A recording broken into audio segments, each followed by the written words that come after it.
by Philip Whiteside. News reporter Ireland may threaten to use its EU veto to prevent Brexit talks from moving on to trade because of issues around its border, its EU commissioner has warned.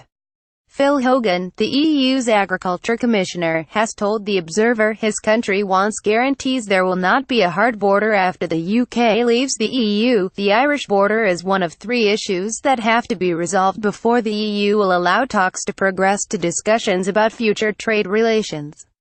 Video. A way to solve the Irish border question: the risk that customs posts and other controls could be established on roads into and out of Northern Ireland has emerged as the major obstacle to the EU approving the progression of negotiations when its leaders meet at a summit in a few weeks.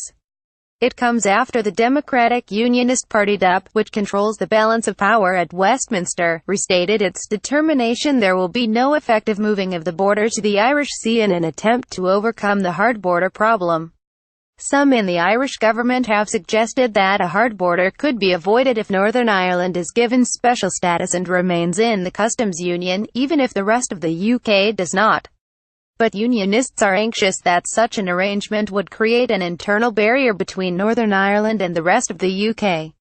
Video. Foster criticises Irish GOVT on aggressive Brexit stance. Mr. Hogan said the solution may be for the UK to remain in the customs union, something that the most staunch Brexiteers in Theresa May's cabinet and party are unlikely to accept.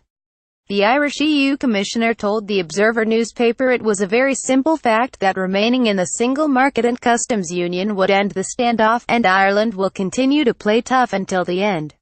He said if the UK or Northern Ireland remained in the EU customs union, or better still the single market, there would be no border issue. That's a very simple fact. I continue to be amazed at the blind faith that some in London place in theoretical future free trade agreements (FTAs).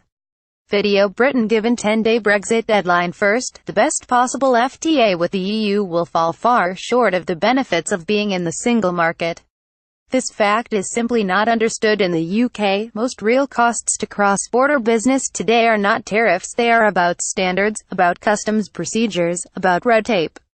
These are solved by the single market, but not in an FTA. On Saturday, at the DUP conference, party leader Arlene Foster told delegates, "We will not support any arrangements that create barriers to trade between Northern Ireland and the rest of the United Kingdom, or any suggestion that Northern Ireland, unlike the rest of the UK, will have to mirror European regulations."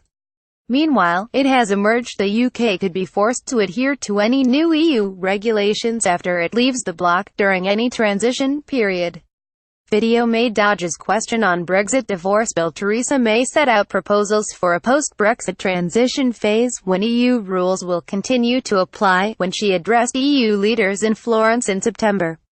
The Independent website says it has obtained policy documents drawn up by EU negotiator Michel Barnier which are thought to be a recommendation to the other 27 member states that a transition phase would involve automatic application in the UK of new EU rules post the 30th of March 2019. Boris Johnson, the Foreign Secretary, is among those who has said he would not be willing to accept further regulations from Brussels.